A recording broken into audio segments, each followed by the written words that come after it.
Bakit nga ba karamihan sa ating mga Pilipina after failed relationship ay parang mas gugustuhin na lang natin na maghanap ng ibang lahi kaysa muling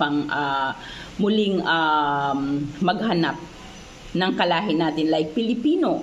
So, kagaya ng karamihan sa atin sa mga Pilipina, marami naman talaga ngayon ang single parents, lalong-lalo na sa mga kababaihan.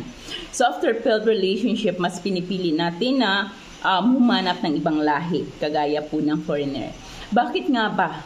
Alam niyo po guys, sa totoo lang for me, I had a failed relationship with my ex-husband. So, we're in a relationship for about 10 years. Pero yung relationship ko na yun is laging magulo. Nandun yung bugbugan, nandun yung away, nandun yung talagang everyday, halos twice a week akong nabubugbog nung mga time na yun. Pero hindi ako gumive up easily kasi may anak ako. So unang-una po may anak po ako noon. So and then alam naman natin na tayo mga Pilipina kapag nagmahal is to the highest level talaga, no?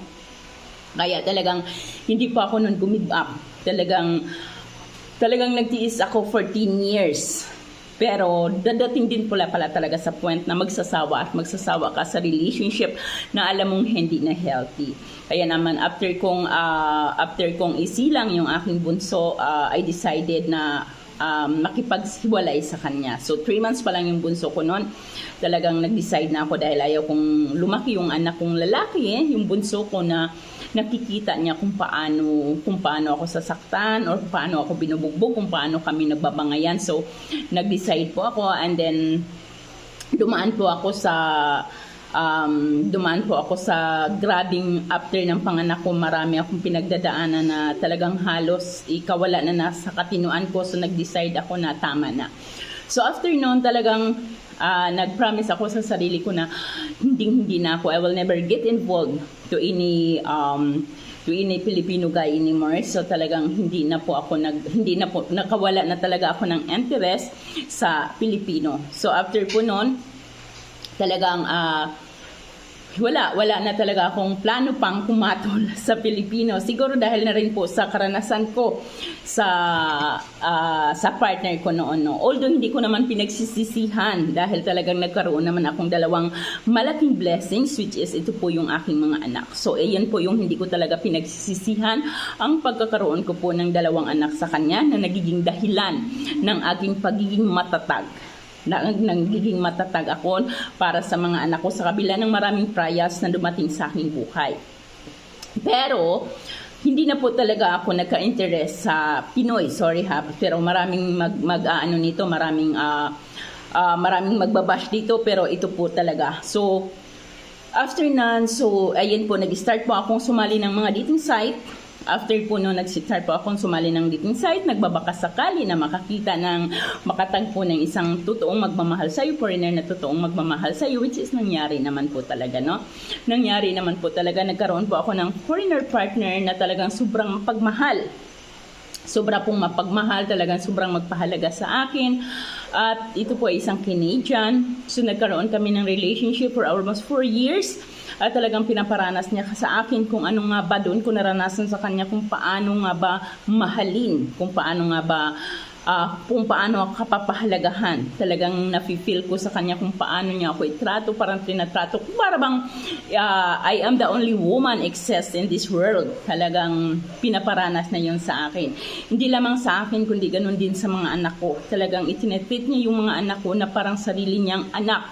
Minsan mas nagiging spoiled pa yung mga anak ko kaysa sa akin, which is gustong-gusto ko naman yun.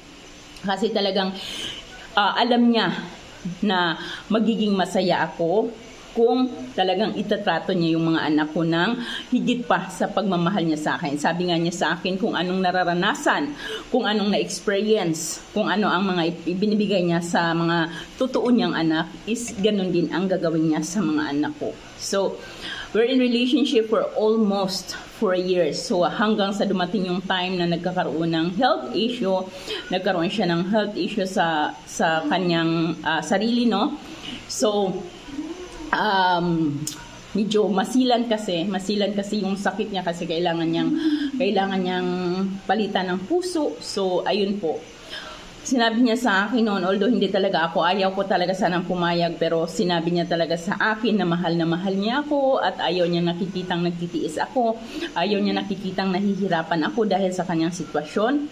At siya talaga mismo ang nakiusap sa akin na ipakita ko sa kanya na mayroon akong naghanap ako ng iba at masaya ako na magpapasaya at magmamahal din sa akin at magiging masaya din siya sa akin. So, kaya po karamihan after ng failed relationship, lalong-lalo na sa mga Pilipina, naunawaan ko po yung iba po sa atin is talagang takot na tayong muling magmahal ng kapwa natin Pinoy. Dahil po marami po talaga, karamihan ngayon is talagang napakadali ang mag-cheat. Pero kasi for me, pero hindi po lahat ng nagkakaroon po ng foreigner partner is maswerte. Mayroon din naman pong iba na hindi din nagiging maswerte. Pero ako po masasabi kong naging maswerte pa rin ako. Although hindi nag-work talaga ang relationship namin, but I'm still hoping. Kasi binata pa naman siya ngayon, and then nagiging healthy na siya ulit. Nagkakaroon nung bago kasi siyang opera, talagang maraming komplikasyon. So, pero ngayon parang okay na po siya ulit. So, hopefully na magiging maayos kami ulit, di ba, Char? Talagang naghihintay. So, kasi talagang yung taong yun is hindi lamang niya pinaparamdam sa akin. Talagang doon ko sa kanya naranasan kung paano talaga mahalin. Doon ko talaga sa kanya nararamdaman ang totoong pagmamahal na hindi ko nararanasan. Hanggang ngayon